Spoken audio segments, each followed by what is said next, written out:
Now that we've explored the big ideas, examined some anchor lessons, and seen what self-regulation looks like in action in a real classroom setting, we're going to focus on how you can plan for and design learning activities that target the development of these skills in your students.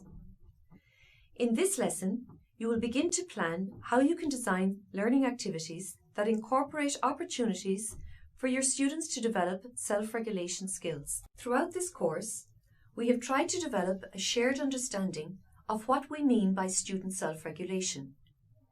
This is one of the core skills required for living in the globally connected, complex world of the 21st century. By using detailed definitions and rubrics as a framework, we've discussed and analysed learning activity designs which demonstrate self-regulation skills. It is clear that without designing for these self-regulation skills, students will not have the opportunity to develop them. We would like you to focus on your planning for the next month or term and try to incorporate opportunities for students to develop self-regulation skills. Think about your students and their experiences to date and how this will have implications for the learning activities you design. You need to consider what types of self-regulation your students will engage in. But before you begin, let's review the self-regulation rubric and decision tree. As a reminder, take a look again at the self-regulation rubric. Looking at the rubric, do you understand the analysis and how you can code learning activities? Do you understand the criteria for each of the codes?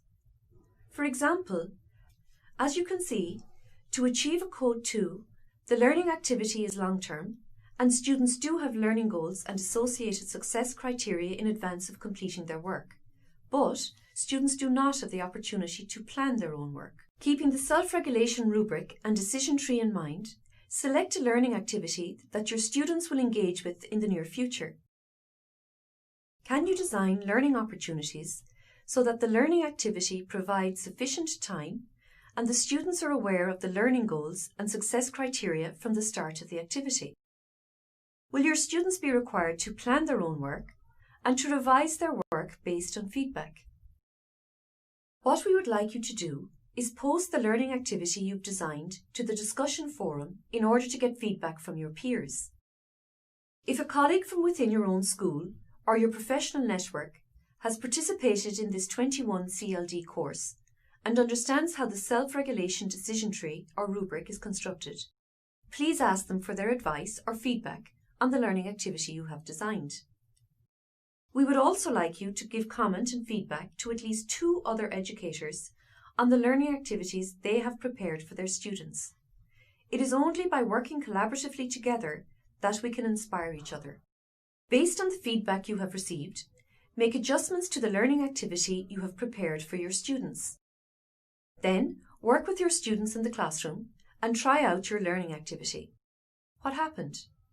What did you observe in the classroom as the students engaged in self-regulation? Were there particular skills that your students demonstrated? Did they need extra input that you had not anticipated? In short, what worked and what didn't work? For further inspiration, you can go to the Microsoft Educator Network, where there are a range of learning activities that educators from around the world have designed.